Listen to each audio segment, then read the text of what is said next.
Good morning. It is 8:30. Welcome to the January 18th meeting of the Board of Franklin County Commissioners. Roll call. Commissioner Stottlemyre? Present. Commissioner Harris? Present. Chair Dickinson? Present. Commissioner Dunn? Present. Vice Chair Waymire? Present. Please stand with me for the Pledge of Allegiance and then remain standing for the invocation. I pledge allegiance to the flag of the United States of America and to the republic for which it stands, one nation, under God, indivisible, with liberty and justice for all.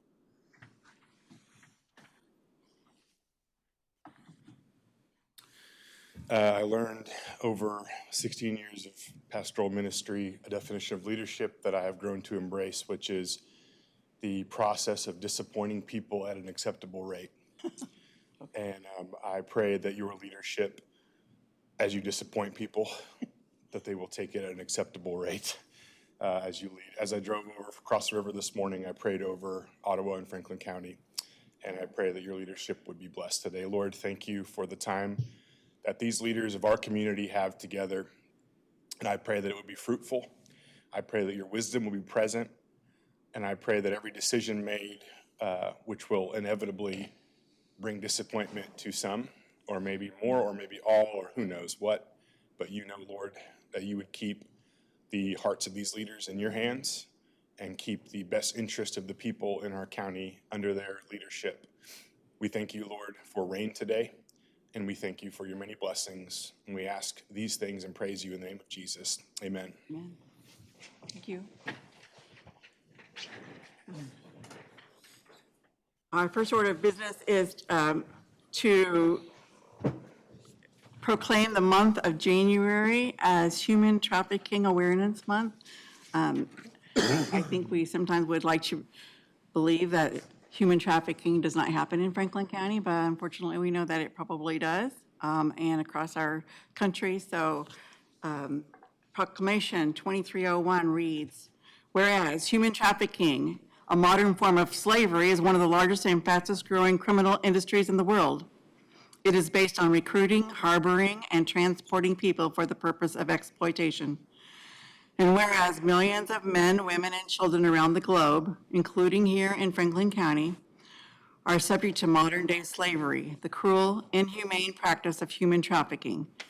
And whereas sex trafficking and labor trafficking occur in Kansas, and both adults and children of any gender, socioeconomic status, age, race, sexual orientation, or geographic location can become victimized.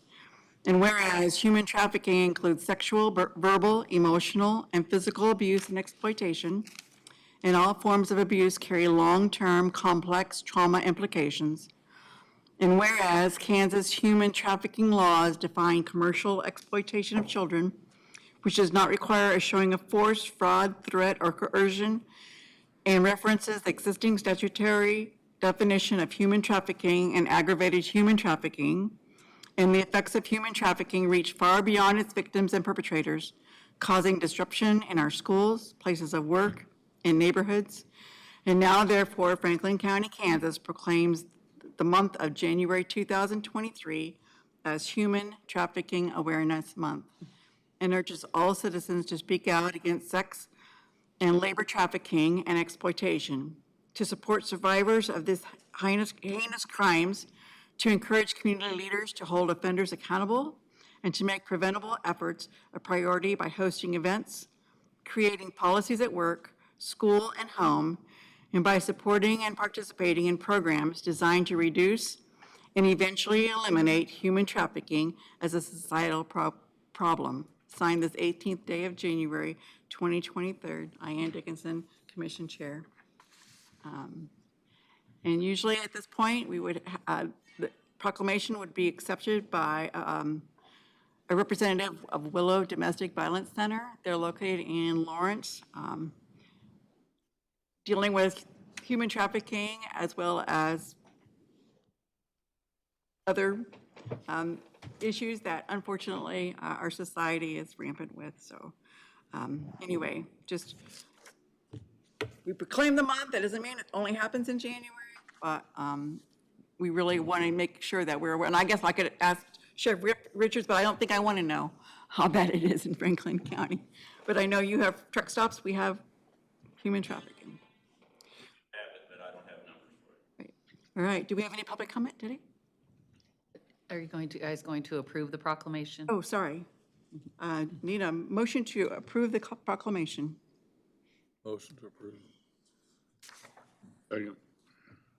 All in favor? Aye. Right. All right, now do we have any public comment? No, we do not. Do we have any other correspondence or organizational business? All right. The consent agenda today consists of the minutes from the meeting on January 11th, claim vouchers in the amount of $1,449,029.48, and tax change orders in the amount of $2,616.40.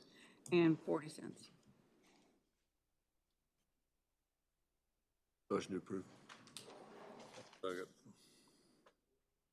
Commissioner Harris? Yes. Commissioner Dunn? Yes. Commissioner Waymire? Yes. Commissioner Stottlemyre? Yes. Chair Dickinson? Yes. Our first order of business is discuss and consider for approval the Zoll Medical Corporation Expert Care Extended Warranty and Preventative Maintenance Contract for 2023 in the amount of $12,900.60. And Christy Hilliker, our EMS chief, will be presenting this. Good morning. So what you have in front of you, it's not anything new. Zoll is what we use for our heart monitors. Every year we do purchase an extended warranty and preventative maintenance with them.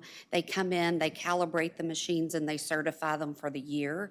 Also have the added benefit of if repairs are needed, we can send back the Zoll directly to them. They overnight us a loaner, so we're never without a monitor that is functioning appropriately for the patient. Also, as long as it's not something that they deem as wear and tear, there is no cost for the repairs. Just for some historical data on it, I've been here 17 years, and to my knowledge, we have never had one that has been claimed normal wear and tear. Last year, we did send back one of our ventilators through the contract and 2 of our heart monitors.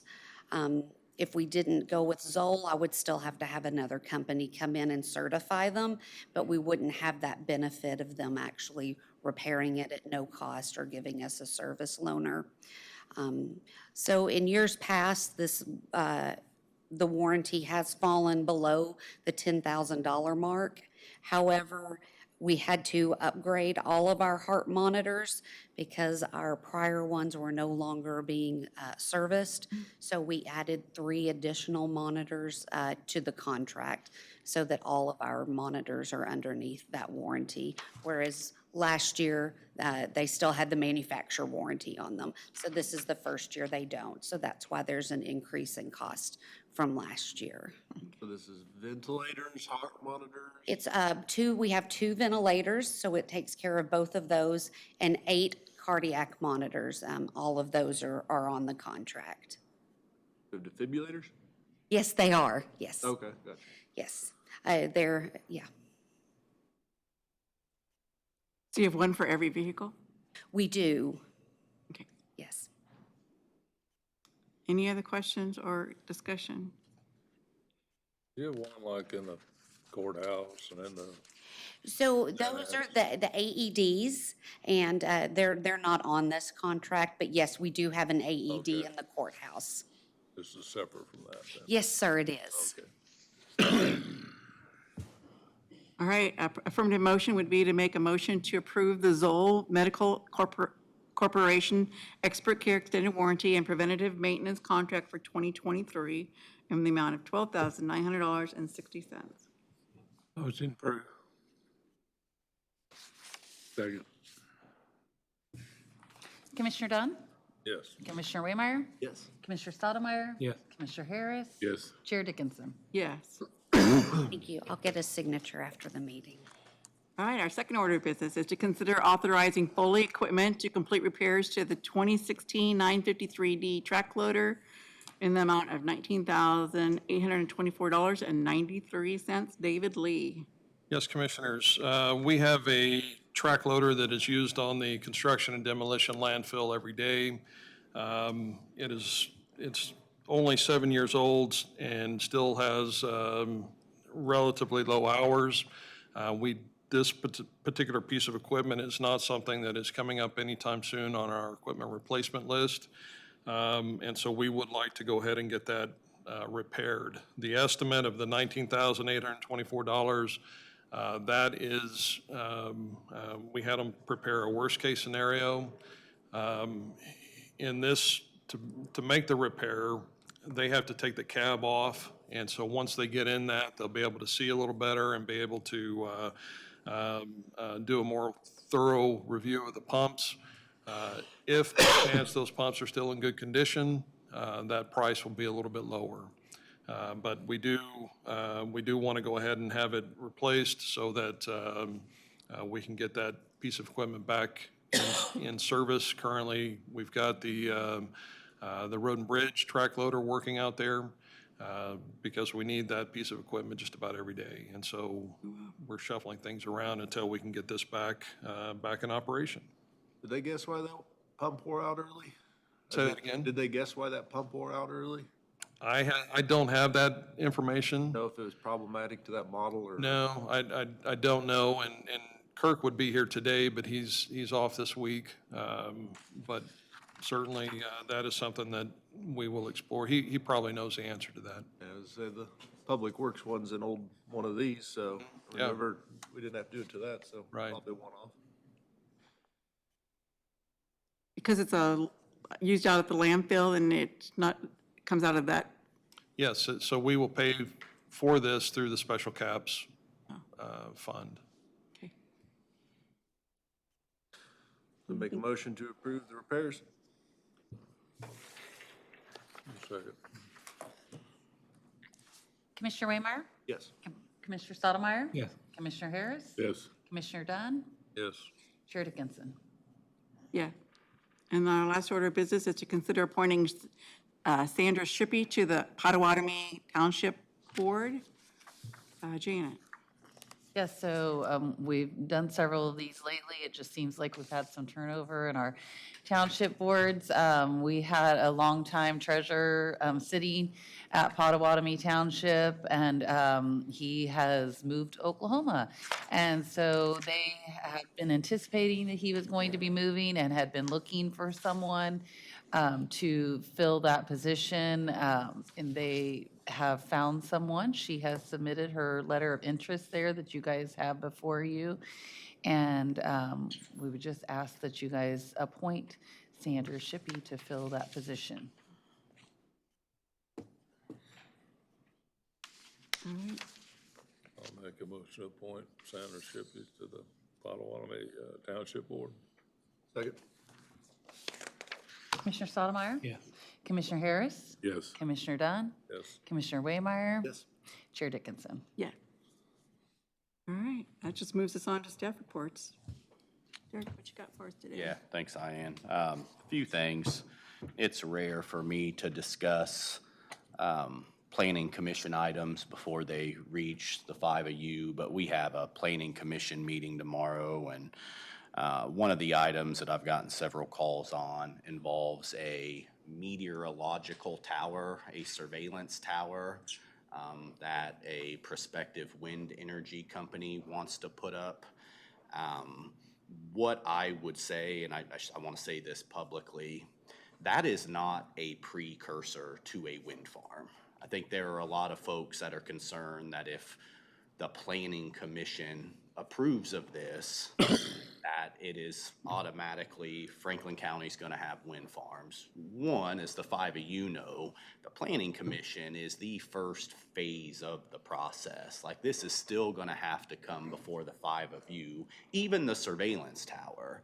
And then even if that gets approved, that is just the company's mechanism to determine, is Franklin County even suitable for wind farms? I mean, it may be that their readings tell them this is not where we want to place towers, but I know that Pat and Dee are also fielding a lot of concerns that, if we do this, and I'm just trying to put it out there, that's not at all the case, and that there are a lot of discussions, frankly, discussions that are going to occur in this room in front of this governing body that you all are going to have to approve of before that would ever become a reality in Franklin County.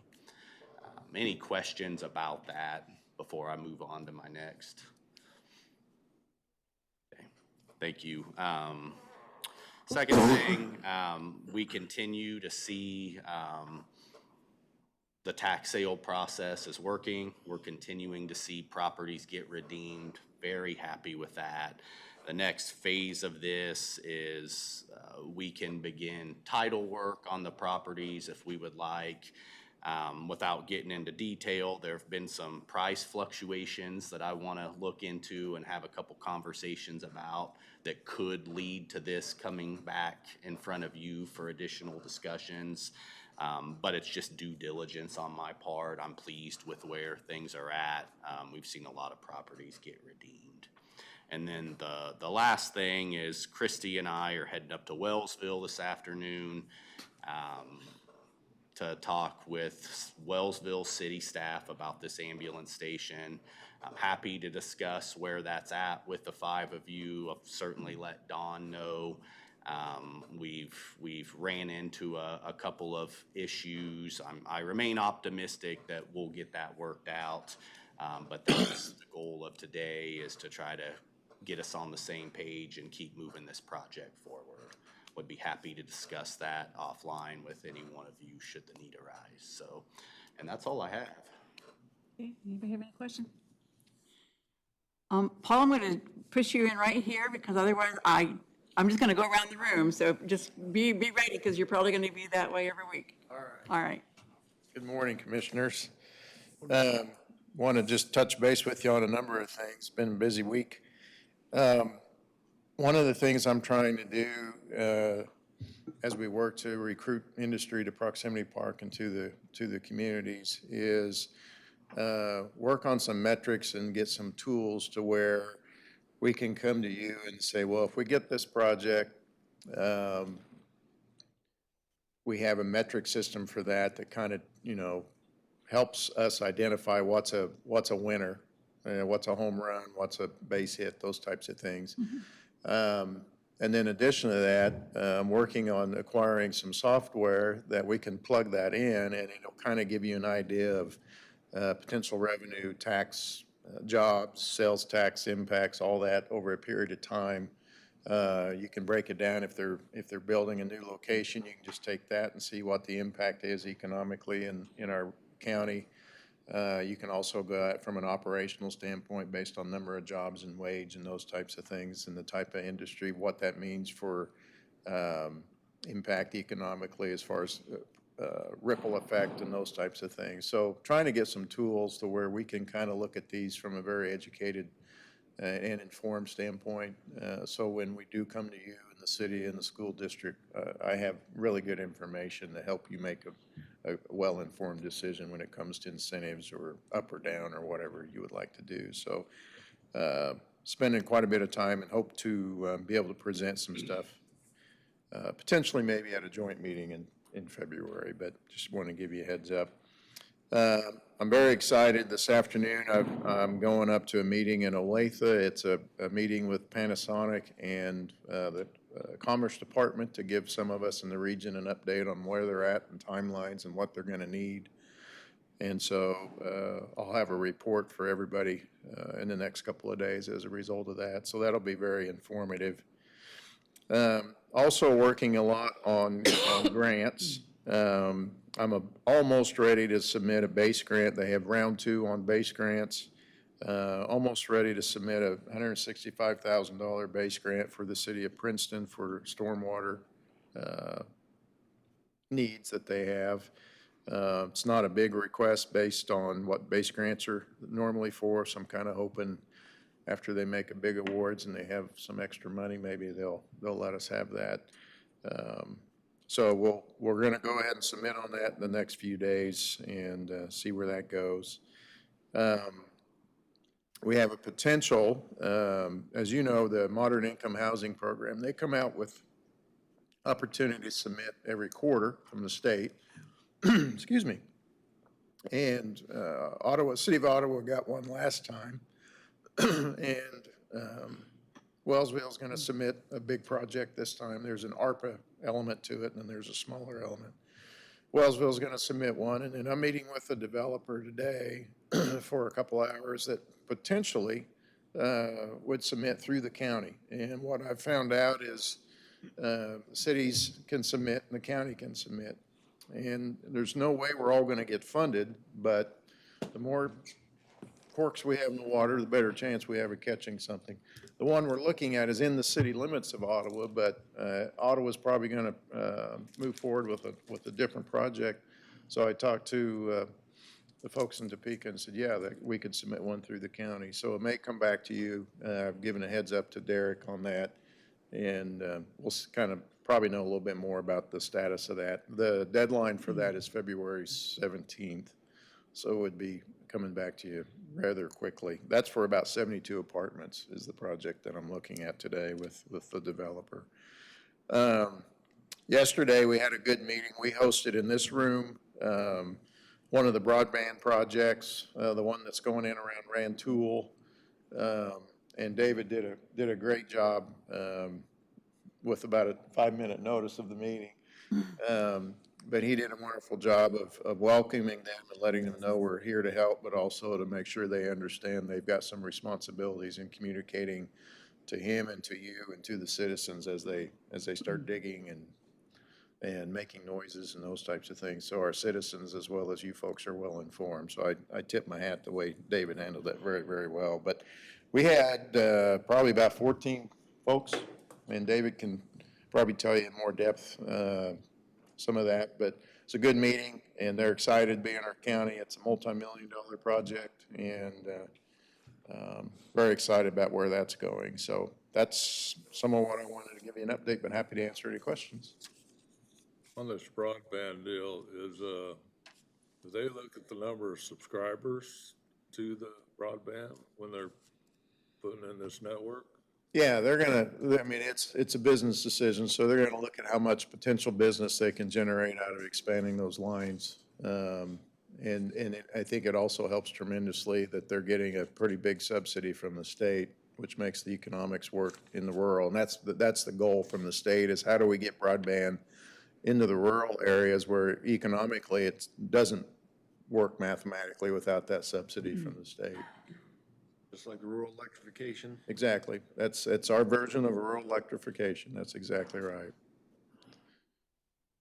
Anything else for me? All right, Thank you. thank you. Christy, do you have anything else today? Sheriff Richards? Good morning. I want to provide an update. I'd mentioned that in the past that we were working on getting basically a therapy dog or emotional support dog. We have received that dog. It's a chocolate lab. I believe his name is Zavon or something like that. We got him picked up last weekend, so we may start seeing him out in the community. The purpose behind this dog is, as it says, kind of an emotional support. So when we have bad incidents that happen and things like that, that dog can be there to kind of help the people that are going through that, and it can be used at schools and nursing homes and things like that as well. So we'll be working on getting something together so we can actually formally introduce him to you all and the community. The dog itself and that training, the dog was donated to us by the organization, and then all the funding that has to happen ancillary to that, to having that dog, is all funded by the Sheriff's Foundation. So there's no tax dollars. It's all nonprofit money that is used to fund the program.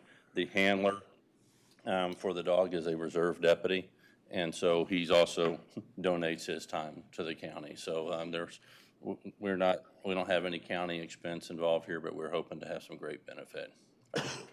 The other thing I would like to talk about is Derek mentioned here a couple weeks ago that there would be some sort of the opioid funds incoming. And I'd sent an email out about it, but I just wanted to say publicly that Derek pulled together a group of us in the county to discuss that may be affected by that, and our offices and departments may have a use for that money. Lots of times when you have a limited pool of funds and you have several people that are interested, sometimes there's a kind of a jockeying to try to, hey, I want this, and everybody, and that did not happen. We sat together, and everyone in that room had the same goal: is how can we best use this? How can we best serve our community? And Derek led the charge on that, and I believe that the county is being served very well, especially in this aspect, because it's a team effort, and there was nobody trying to think that their position was stronger than the other. Everyone wants the same goal, and that's to help serve the people. So I just wanted to say that publicly, Helen, which I appreciated that being pulled together and the work that everyone on that in that group is doing. So that's all I have this morning, unless you guys have questions for me. Just one comment on your emotional support dog. I'm just surprised it's male and not female. That's all I have. Anything else? Thank you. All right, Dave Lee. So Paul mentioned that we met yesterday with representatives of the broadband group that included Milcan Communications, Towns Telecommunications, and K&W Underground. K&W is going to be doing the actual construction work. This project is going to install over 100 miles of fiber optic line. Wow. And it's from generally the county line from Ellis Road to K68, county line to approximately Montana. It's not a perfect box. There's some areas that aren't included, but it's still, 100 miles is very significant. So pretty excited about that. They're in the design phase right now. So they're going to be kind of making some final determinations on where the lines are going to be.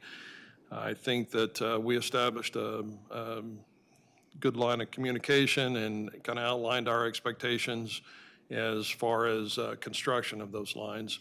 We have a terrible time in this county with utilities that are buried too shallow.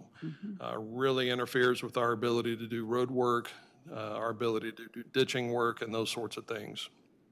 And so we talked about that at length, and we'll be having additional discussions and probably some site visits to work through issues as they begin construction. That construction timeline, I don't know that they said exactly when they plan to start, but I would imagine that here spring, early summer, and it's going to be about an 18-month project to get it all installed. This is QuickCom or MoCan? This is MoCan. So it's 6.9 million to connect 663 premises. Yeah. And they'll also be situated in a way that they can. Is that right? That's it? Grant. Yeah. They're putting in another couple million. Gotcha. It's a huge. Yeah, so that never would've, No, that's the point. yeah, Once they put in what they're putting in. yep. Right. So it's a great project, and they seem eager to get started, and I'm optimistic that they'll be good partners with us. Just a question on that. If you have an idea of where they're going to put them, are you going to go look at those roads and just say, hey, we really need to clean out these ditches before they go do something? I mean, it seemed like that would be, if you had the wherewithal to do that. There's no way that we would be able to do. There may be some spot locations, and certainly where they sent us a map. We've got a KMZ file, so we know where those locations are generally, and we will be paying attention to that. But our ability to take care of all the problems in that big of an area is fairly limited. So, but Installed properly, it's gonna be deep enough that you could. exactly, and Next that is time the we need. key. We've got a lot of rock in this county, and they're going to encounter that, and we've already had a preliminary discussion on how to handle those situations. And what I envision are a lot of site visits to talk about specific locations, to work through any problems. I encourage them, if they were going to be working in front of residences, that they really take the time to knock on doors and explain what they're going to be doing. If there's trees to be trimmed and those sorts of things, to really communicate early and often with us so that we can help them mitigate any issues that might arise out of that kind of work. So, I'm, like I said, I'm cautiously optimistic that it's going to go very well. All right. The other thing that I wanted to let you know, next week, we finally have a quote on the transfer station backhoe. So we'll have that before you, along with biennial bridge inspections, every other year on the odd years. We inspect all of our bridges. So that'll be before you, along with spring cleanup days. We'll get that calendared, and there's some things I want to visit with you about that in that process. But, so those are upcoming. We'll talk about those things next week. All right. Janet, you have I don't have anything? anything. All right. Commissioner comments? You have anything? All right. I gave everybody a copy of the 2022 ECAN report, had a meeting last night. Basically went over all the grants that ECAN submits for to run their operation. That's about it for me. But I need to add. Yeah, the only thing I have is that next week is the local government day in Topeka, where county and city officials from across the state will be there to kind of give an update on where the legislator's going and an opportunity to meet your legislators, and that's all I have. Anybody else have anything? Otherwise, I would entertain a motion to adjourn. So moved. Second. All approved, yes, all right. We are adjourned.